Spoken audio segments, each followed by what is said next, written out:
There's the shotgun snap to Fields. He's back. Fields looking. Fields pressured. Fields hit from behind. He's going down. No, he stayed up. Fields, no, he's going down. Get him down.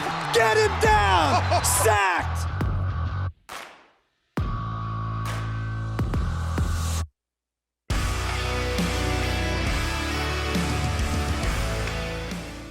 Welcome to the Twentyman in the Huddle podcast, post-game edition with producer PJ Clark, as we always are after Lions games. And PJ, look, we had a lot of good to talk about for 3 weeks, and although they played toe-to-toe with one of the best teams in the NFL in Buffalo on Thanksgiving in front of a national audience, they come up just short, losing 28-25. I guess first off, big takeaway for you from the game.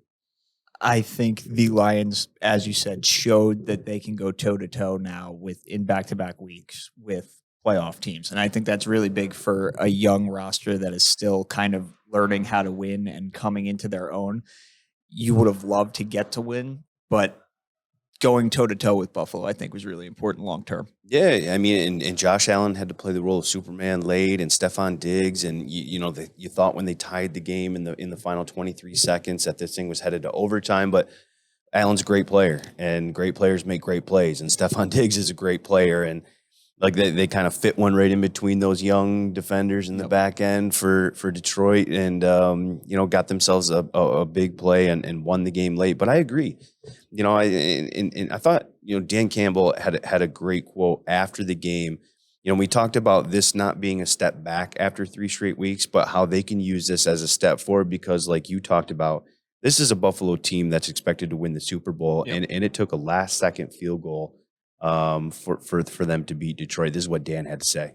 Well, I think just for them to know that once again, when you play a team like this, it doesn't always have to be perfect, but man, when you're playing that caliber team, the margin for error is, it is very minute. And and every play is significant, which we've talked about before. But I also want them to understand it should sting that we lost that game because we had our opportunities, but that doesn't mean we've taken a step back either. I still felt growth today. I feel like we're continuing to take a step. We are figuring some things out. Yeah, there's still mistakes, but I don't feel like this was a step back. I still feel like we're moving forward, and that's as long as when we come out of this break.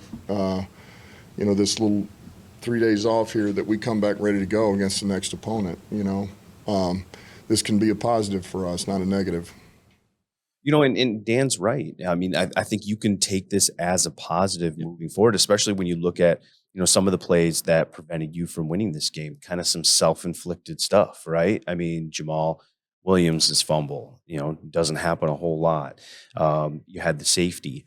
That you were backed up, and that's a ball that, you just got to kind of get rid of if you're Jared, but you had a backup guard in there who got beat. You missed a field goal. I mean, little things that add up in a 3-point game that really could have made a difference. There were a lot of things that the Lions kind of overcame to even be in the position where it was a tie game with 23 seconds left. And that, again, is something that early in the year, in the Seattle game, like one mistake got you and it cost you the game and you lost. But now you're coming back and you're battling to be in those late game tie game against one of the best teams in football. And that's something that's a sign of growth from, what was Seattle week 4 to now week 12 for sure. Yeah, certainly a good point. And I think talking with some of the players after the game, they were still really confident in moving forward. For sure. I mean, this loss obviously puts them at 4-7, and Jared Goff said it. Look, we're behind the 8 ball a little bit in terms of trying to make a run with 6 games left. We know that there's probably no more margin for error in there if we're going to make a run. But if you look at the kind of football they're playing leading into this one, and then today, you've got to some of the matchups moving forward. I mean, you look at their 6 remaining games. You've got 2 of those games against winning teams with winning records, the New York Jets, who just benched their quarterback, and the Minnesota Vikings, who, if you're the Lions, you got to think, wow, we probably should have already beat that team in their place. And so you got to feel pretty good about, them coming here to play. And so, look, do you expect the playoffs? Obviously not at 4-7, but I think the positive thing is that over the last month, you can see this team making tangible progress on both sides of the ball.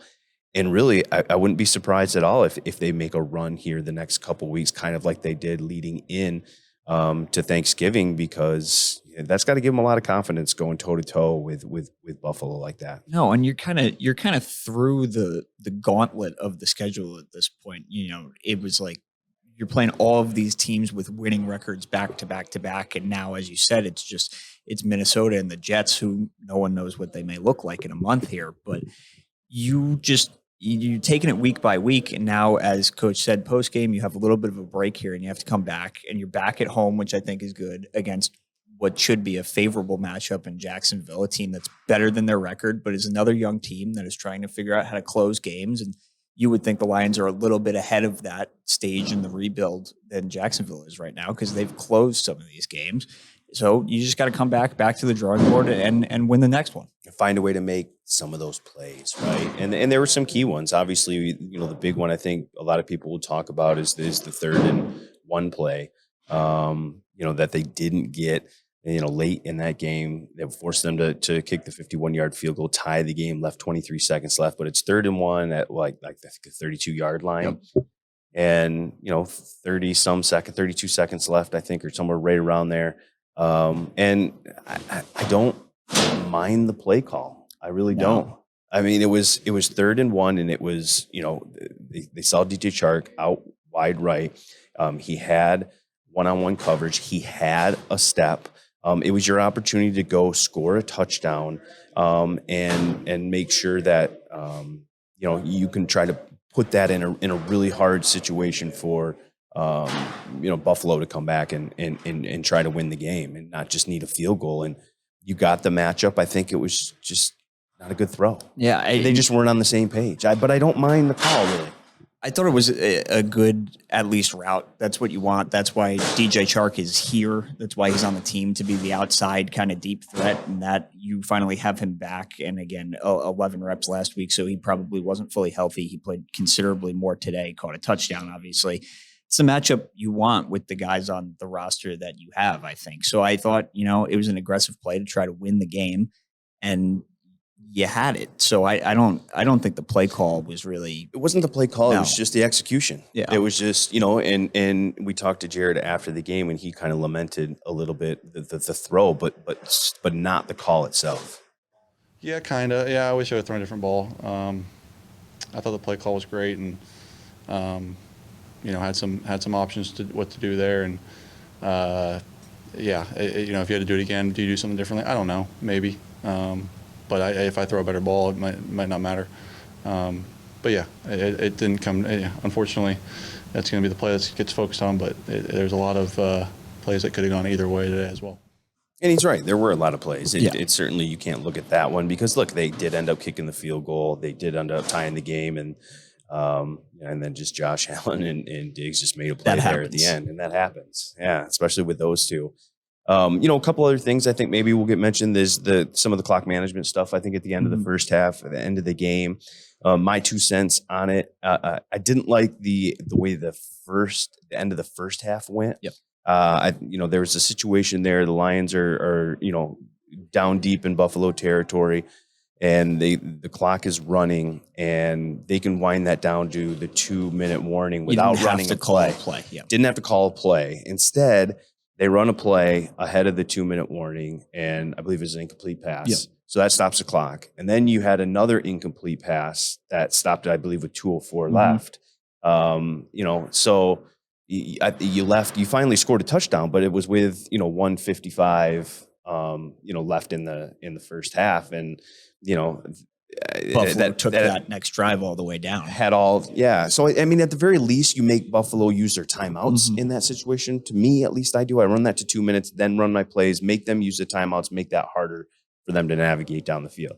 Some will talk about maybe a lack of urgency at the end of the game, but I didn't have a problem with it. I don't know where you stand on it, because your whole point was trying not to give Josh Allen the ball back. You were in a spot where once Amon-Ra caught that pass to get in into the 30s, you as Dan Campbell had to feel pretty good about your chances to kick a field goal there. At least you're going to have a good opportunity for it. Right around 50, maybe a little bit less if you get a few more yards.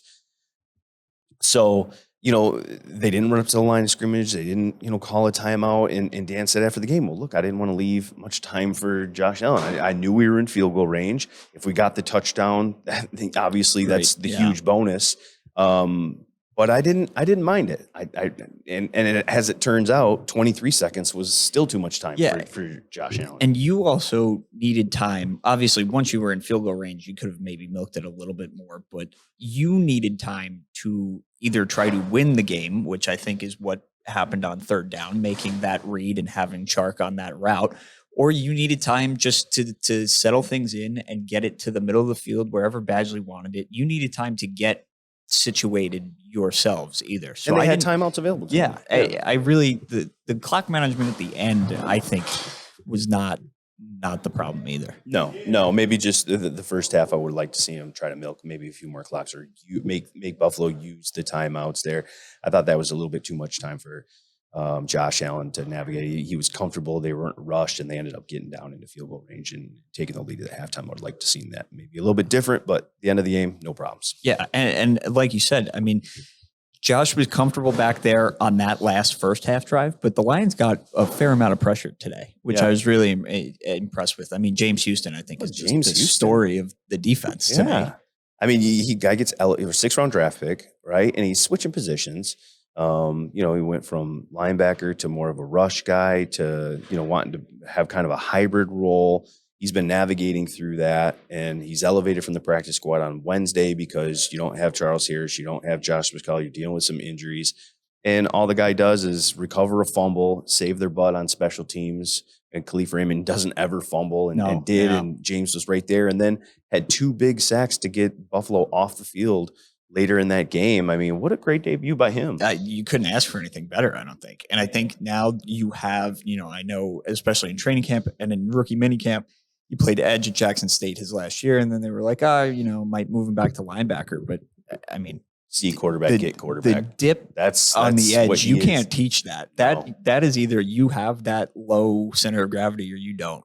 And he showed it today. He's got it. And I would expect him to be up moving forward. And I would expect him to see maybe some refs, especially if Julian Okwara, who left that game in the second half with an elbow injury, didn't look good at the time. No.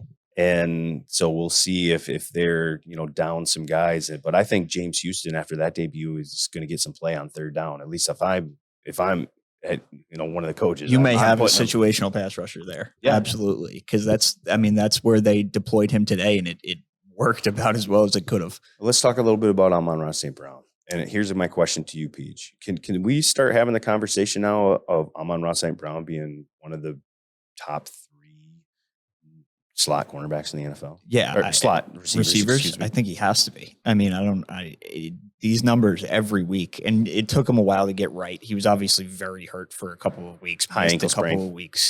Like the New England game, he was not right and still kind of labored through it. But now it's like we're back to 100 yards every week. And I think Michael Hara was telling me after the game, he's caught 26 of his last 29 targets.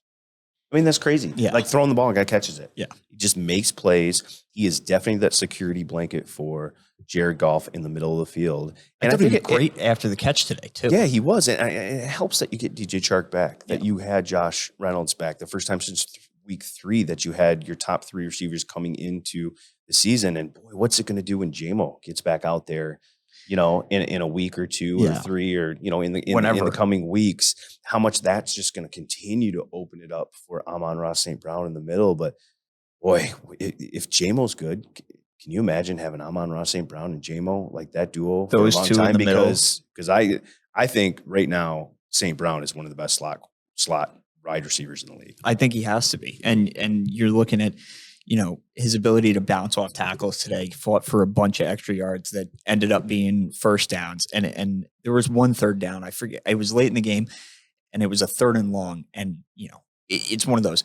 Everyone in the building knows where the ball is going, and Buffalo still could not stop it. And that's a sign of a great receiver. Yeah. Right?